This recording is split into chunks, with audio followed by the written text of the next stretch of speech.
Good morning to everyone and welcome to my channel, and it's me again, ang inyong chismosong Kaalda Vlogger.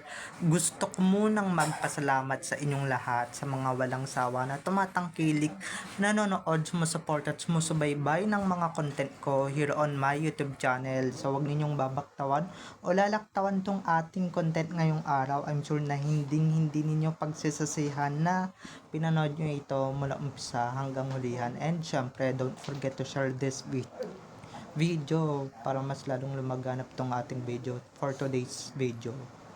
So, dumako na tayo sa ating very interesting na main topic for today's video.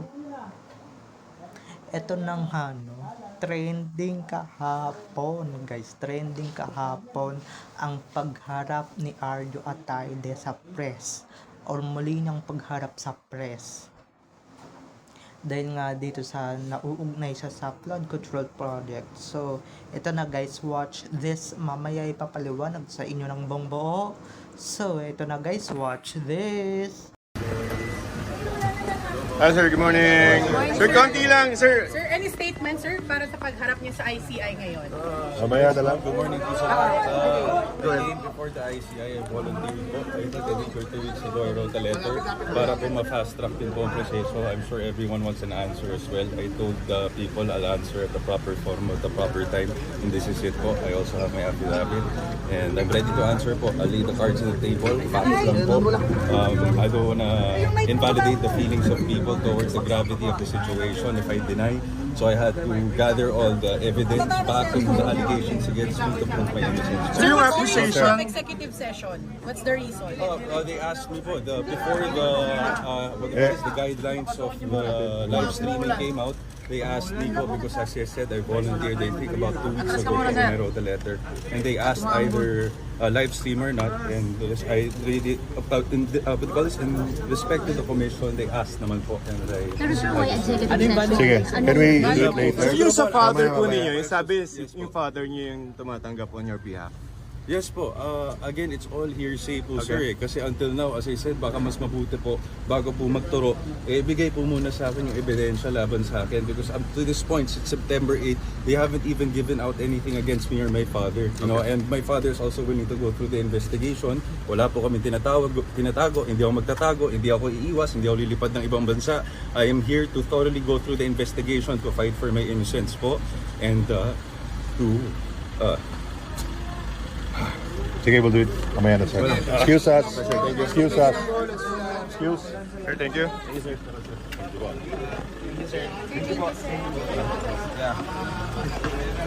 At kung nakita nyo na ngayong recap, so once again si TTO sa mga admins, dumako na tayo sa ating main topic for today's video. Eto na nga, nag-trending guys sa wakas, after long years, narinig ko rin ang pangalan ni Arjo Atayde na pumasok sa trending lists. Paano ba naman hindi siya magte-trending guys? Di ba? Halatang halata na nagsisunungaling lang, di ba? At muli siyang humarap sa press. Ito na nga, muli siyang humarap sa harap ng camera after a long months, or after 2 months na kanyang itinago yung kanyang sarili. At ito na nga, in-interview siya kaugnay dun sa flood control project kung saan nadadawit yung pangalan niya. At ito na nga, sasabihin ko na, sinabi sa kanya na san ba siya pumunta o saan siya nagtatago.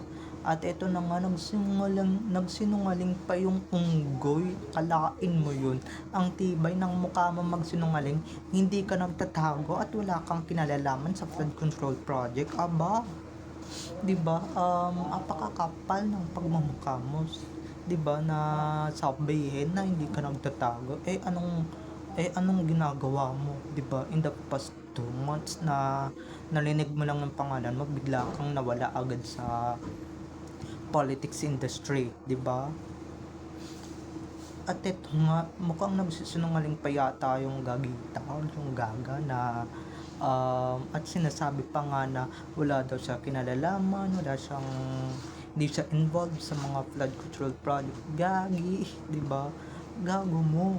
Sino niloloko mo, 'di ba? Sino yung tinatarantado mo, 'di ba? Sino yung pinapaikot mo, hoy? Alam namin ng katotohanan, ang daming pinagdi-display ng nanay mo.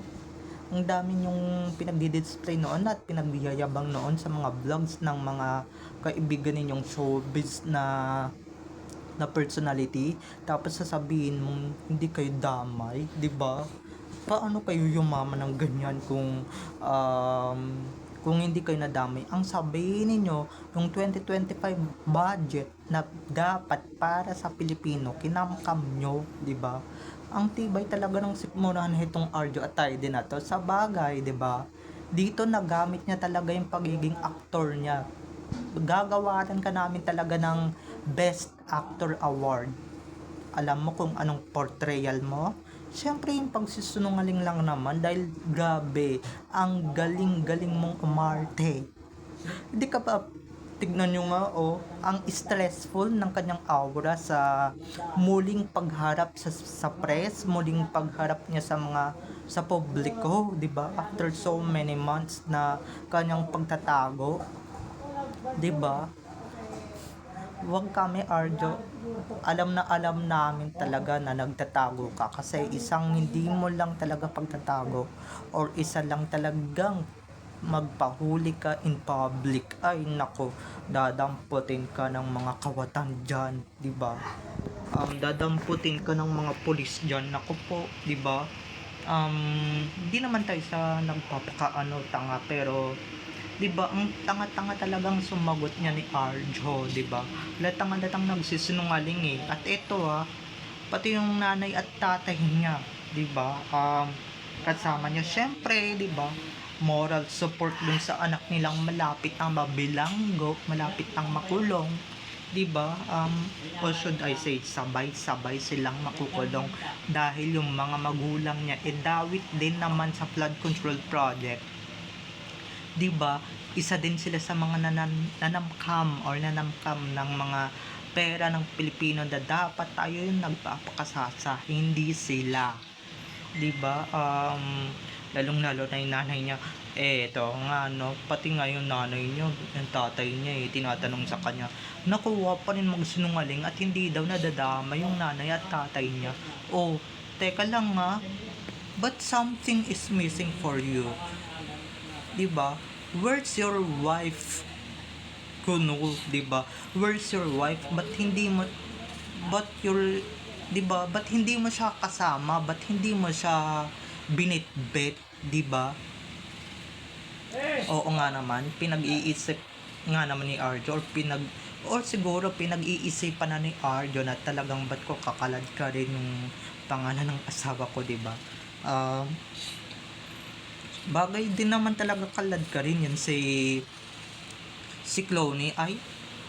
Oo nga pala, ba't Clooney sinasabi ko? Hindi nga pala sila naniniwala sa Clooney. Kay Maine, 'di ba? Ba't niya pala isasama si Maine baka mas lalong madumihan pa, iskandalo pa yung pangalan ni Maine, 'di ba? Iskandalo na ngayon na nangyari kay Arjo, 'di ba? During or dahil dyan kay Maine or dahil dyan kay Arjo, iskandalo na ngayon nangyari dyan kay Maine, 'di ba?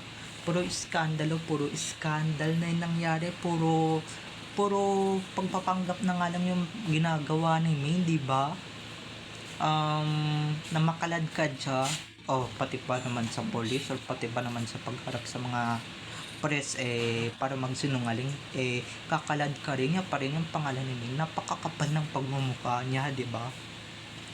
Pero yung si Clooney talaga, yung tunay ng asawa, hindi na niya kinaladkad. Akala ko ba, di ba, for better or for worse, but sa lowest part ng buhay mo, 'di ba? Sa lowest ng buhay mo, lowest part ng buhay mo, hindi mo kasama yung tuta mo. Ay, sorry, tao pala yan. Kala ko kasi tuta, lagi niya kasing bit-bit lagi niya kasing kala ko ba partner in crime kayo, 'di ba? But dito sa crime na ginawa mo, hindi mo siya binitbit, 'di ba? Hindi mo siya kinalagkan, 'di ba? Sa bagay, ba't mga pala sa kakalad ka rin? Ba't mga pala sa ba't mo nga pala siya dudungisan, mas lalo pang nga dungis ang di ba? Mas lalo pang nga dungis ang pangalan niya. Lalong lalo na siguro, di ba, ayaw na ayaw din yung kalad ka rin naman sa kahihiyan yung asawa niya na si Clooney, kasi kahihiyan na yung na pang-asawa niya si Clooney, tapos malalagay pa lalo sa kahihiyan, di ba? Or baka totoo nga naman yung chismis na talagang hindi niya na talaga magagamit si May, di ba? Kasi nga hindi niya na magagamit sa mga kagaguhan, katalantaduhan niya, di ba? Tapos ang lakas ng apog, di ba?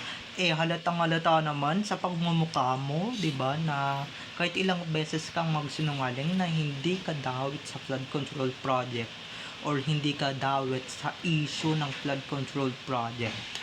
Halatang-halata naman kung gaano ka kahagard.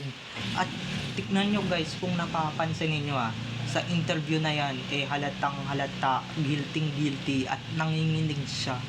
Onting-onti na lang talaga mangingisay at titirik na yung mata niyan, di ba, sa sobrang guiltness na nararamdaman niya. Halatang-halatang guilty, di ba? Tapos in denial pa, marami na tayong ebidensya at resibo na nakita, di ba? Marami na tayong mga ebidensya at resibo na lumaganap or pinalaganap dito sa ating social media. Tapos ngayon, di ba, para malinis yung pangalan niya, syempre magsisinungaling siya, di ba? Magsisinungaling, syempre alam niyo na malapit na yung mga araw na sa ibang lugar na niya mai-spend yung Pasko, pati yung New Year niya, di ba? Syempre doon na sa kulungan, doon lang naman siya talaga nababagay. Halatang stress, nag-iisip na si Arjo dahil grabe, kung matanda na nga yung itsura niya noon, mas lalong tumanda ngayon, 'di ba? Mas lalong mumumpak yung mukha niya, mas lalong naging haggard, naging stress. Siguro ang lalim siguro ng iniisip nito hanggang sa araw na na humarap siya sa publiko. Humarap ulit siya sa publiko at humarap ulit siya sa press. 'Di ba? Hindi kagaya noon na talagang Sorsuela lang talaga yung pinoproblema niya. Ngayon, apakalaki na ng pinoproblema niya. 'Di ba? Apakalaki na at sobrang stressful talaga. Don't worry, Arjo. Bagay yan sa'yo. Dahil halatang-halata naman talagang guilty yan. Konting-konti na nga lang, mangingiwi na yung bibig niya, no? Mai-stroke na yan eh. Diba? Konting-konti na lang, ganun na talaga yung mangyayari sa kanya. Doon kahapon, kung napanood niyo yung interview niya kahapon, ay naku, matatawa kayo sa itsura niya. Halatang guilty at halatang nag-iisip talaga ng mga kasinungalingan na sasabihin niya sa harap ng press, na akala nyo naman talaga mapapaniwala ninyo yung mga ulo pong na press na yan, 'di ba? Pero sorry na lang, mas magaling sila mag-isip dahil isa din sila sa mga Pilipinong kawawa at kinawawa ng mga lecheng politiko na yan. Sorry sa word pero yun lang naman yung katotohanan, 'di ba? Kung makapagsinungaling ka, kitang-kita naman yung mga resibo at ebidensya. O, di ba? Pagpalagay na natin hindi totoo yun. Saan ninyo nakuha yung ref? Di ba? Yung pinambilin nyo ng ref, yung pinambilin nyo ng yate, yung artista mong bunsong kapatid, di ba? Saan galing yung yaman yan?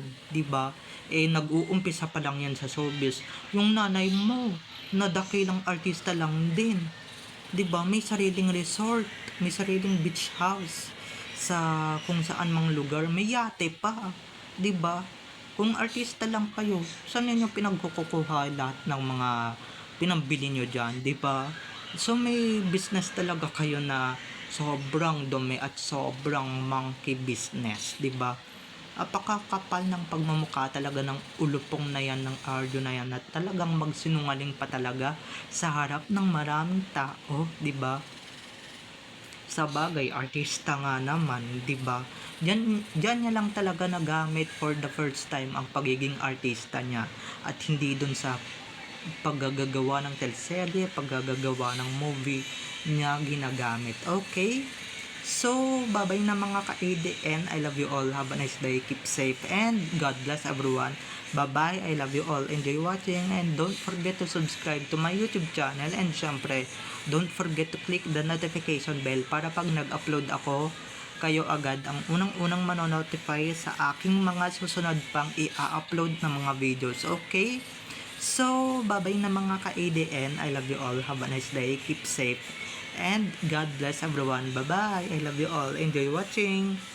See you on my next videos. Bye-bye.